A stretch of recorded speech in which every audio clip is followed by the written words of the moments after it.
जब केंद्र में बीजेपी सरकार आई तो बीजेपी ने जितने भी भ्रष्ट नेता थे, मुख्यमंत्री थे या पार्टियां थी, उनके पास सीबीआई और ईडी की जांच भेजना शुरू कर दिया।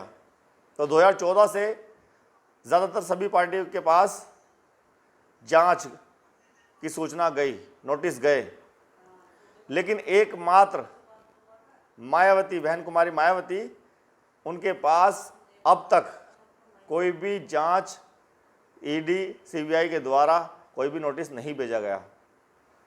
और वो किस लिए नहीं भेजा गया? कुछ लोग कुछ और अंदाज़ा लगाते हैं कि वो बीजेपी के खिलाफ नहीं बोल रही, वो बोलती रही लगातार। वो बात अलग है कि मीडिया में उनको दिखाया नहीं गया जानबूझकर, जिससे कि उनको कमज़ोर किया जाए, लेकिन वो लगातार बोलती जा रही थी। फिर भी उनके पास कोई भी नोटिस नहीं गया, क्योंकि बीजेपी ने पूरी ताकत लगाई उनको कोई उनके पास आरोप निकल जाए, भ्रष्टाचारी का आरोप निकल जाए, आरोप लगाया जा सके, या कोई उनके पास कोई ऐसी चीज़ निकल जाए। लेकिन हुआ क्या कि बहन जी यानी मायावती, उनके पास बीजेपी को कोई भी सबूत तथ्य नहीं मिले भ्रष्टाचारी के। यानी कि जितने भी राजनीतिक पार्टियां हैं सबके पास नोटिस गया या सब कहीं ना कहीं लिप्त रहे, लेकिन मायावती किसी भी मामले में लिप्त नहीं पाई गई। तो बीजेपी या ईडी सीबीआई कोई भी नोटिस उनको नहीं भेज पाई, ना उनके पास उन पे कोई आरोप लगे। तो ये सबसे बड़ा कारण है कि मायावती ईमानदार नेता रही। उन्होंने समाज हित के लिए, देश हित के लिए काम किया, और जहां देश की तरक्की होती है उसके लिए वो किसी भी पार्टी का समर्थन भी करती हैं। अगर कांग्रेस ने कोई नीति बनाई हो और मायावती विपक्ष में रही हो, वो नीति अगर देश के हित में है तो बहन जी ने, मायावती ने उनका समर्थन किया है, ये सोचकर उनका विरोध नहीं किया कि हम विपक्ष में हैं। ऐसे ही बीजेपी ने अगर कोई नीति ऐसी बनाई या कानून कोई ऐसा लाई जो देश हित में है, तो बहन जी ने उनको विपक्ष मानकर उनका विरोध नहीं किया। तो ये राजनीति, साफ सुथरी राजनीति ईमानदारी से बहन जी करती है, मायावती करती है। और ये सबसे बड़ा कारण है कि लोग आज दिन पे दिन बहन जी के साथ जुड़ते जा रहे हैं। आपने देखा कि लोकसभा चुनाव में 26 दल कांग्रेस ने बना लिए, बीजेपी ने अपने 38 से ज़्यादा दल बना लिए। 2 दल चुनाव लड़ रहे हैं, ऐसा माना जा रहा था, ऐसा देखा जा रहा था, लेकिन आज तीसरी सबसे बड़ी पार्टी जो है बीएसपी, ऐसा लग रहा है कि बीएसपी तीसरी पार्टी है जो केंद्र के चुनाव में है।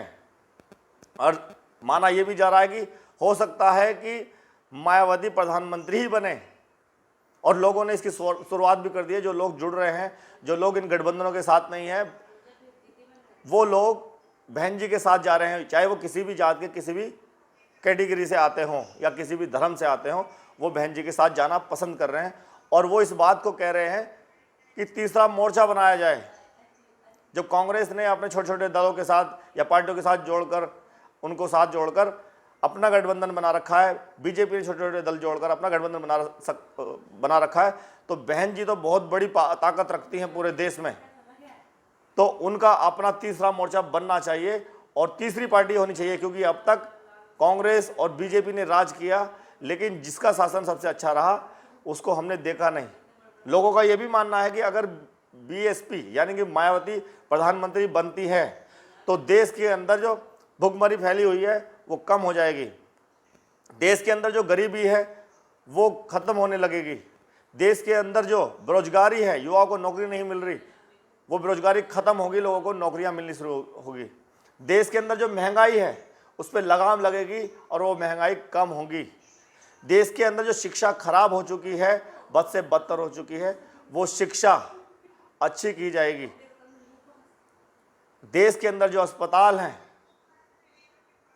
उनको अच्छा किया जाएगा, वो अच्छे हो जाएंगे। यानी कि सुरक्षा, स्वास्थ्य, शिक्षा, ये सारी चीज़ें और बेरोजगारी, इन पर ध्यान दिया जाएगा मायावती के आने से। लोग इस बात को कह रहे हैं और ये सिर्फ मेरा कहना नहीं है, ये मैं उन लोगों की बातें आपको बता रहा हूँ जो मुझे देखने को मिल रही हैं बातें।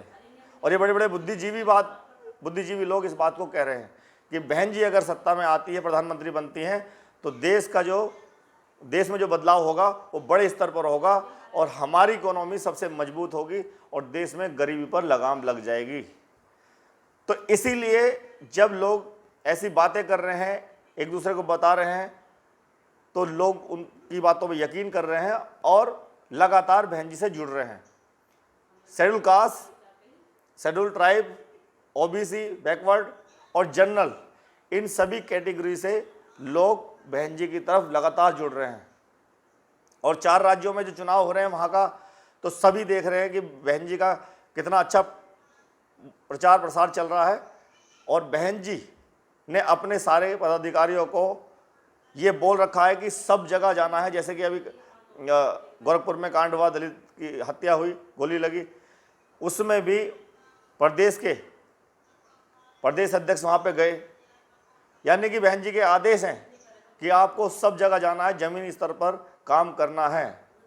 बहन जी ने अगर ये बात कही अकेला चलो कि राजनीति करने के लिए उन्होंने या चुनाव के लिए कहा था, तो आज ये दिखाई दे रहा है कि बहन जी एकमात्र ऐसी नेता बनती जा रही है जो अकेली अपने दम पर भी प्रधानमंत्री बन सकती हैं और लोग उनके साथ जुड़ रहे हैं। और सबसे बड़ा जो कारण मैंने बताया कि बीएसपी के ऊपर या मायावती के ऊपर कोई भी भ्रष्टाचारी का केस नहीं दिखाई दिया या उन पर कोई आरोप सीबीआई ईडी सिद्ध नहीं कर पाई, कोई नोटिस उनको नहीं भेज पाई। तो ईमानदार पार्टी होने के साथ साथ कानून व्यवस्था जो उनके राज में रही वो अभी तक किसी के राज में नहीं रही। ये भी कहा जा रहा है कि बहन जी धर्म से हटकर राजनीति करती हैं। वो ना मस्जिद में जाती हैं ना मंदिर में जाती है। मस्जिद वालों को मस्जिद मुबारक, मंदिर वालों को मंदिर मुबारक। देश का संविधान ये कहता है कि हमें संवैधानिक रूप से देश की सेवा करनी है। तो बहन जी संविधान के रास्ते पर चलकर काम कर रही है, इसीलिए जनता उनसे जुड़ रही है। बहुत बहुत धन्यवाद, नमस्कार।